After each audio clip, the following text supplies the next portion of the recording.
पाप के लिए मृतक, मसीह में जीवित। तो हम क्या कहें? क्या हम पाप करते रहें कि अनुग्रह बहुत हो? कदापि नहीं। हम जब पाप के लिए मर गए तो फिर आगे को उसमें कैसे जीवन बिताएं? क्या तुम नहीं जानते कि हम सब जिन्होंने मसीह यीशु का बपतिस्मा लिया, उसकी मृत्यु का बपतिस्मा लिया? अतः उस मृत्यु का बपतिस्मा पाने से हम उसके साथ गाड़े गए, ताकि जैसे मसीह पिता की महिमा के द्वारा मरे हुओं में से जिलाया गया, वैसे ही हम भी नए जीवन की सी चाल चलें।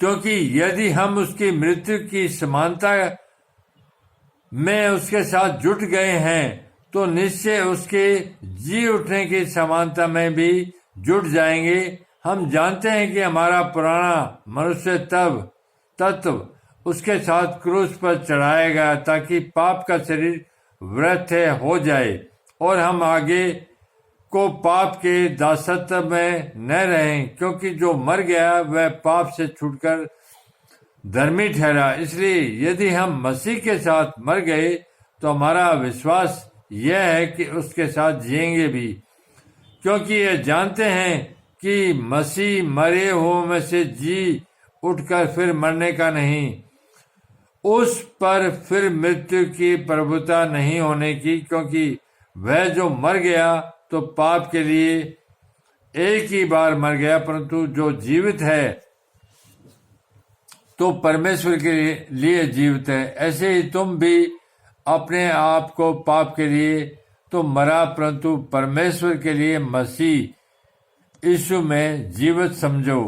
इसलिए पाप तुम्हारे नश्वर शरीर में राज्य न करे कि तुम उसकी लालसाओं के अधीन रहो, और न अपने अंगों को अधर्म के हथियार होने के लिए पाप को सौंपो, पर अपने आप को मरे हुओं में से जीव उठा हुआ जानकर परमेश्वर को सौंपो, और अपने अंगों को धर्म के हथियार होने के लिए परमेश्वर को सौंपो।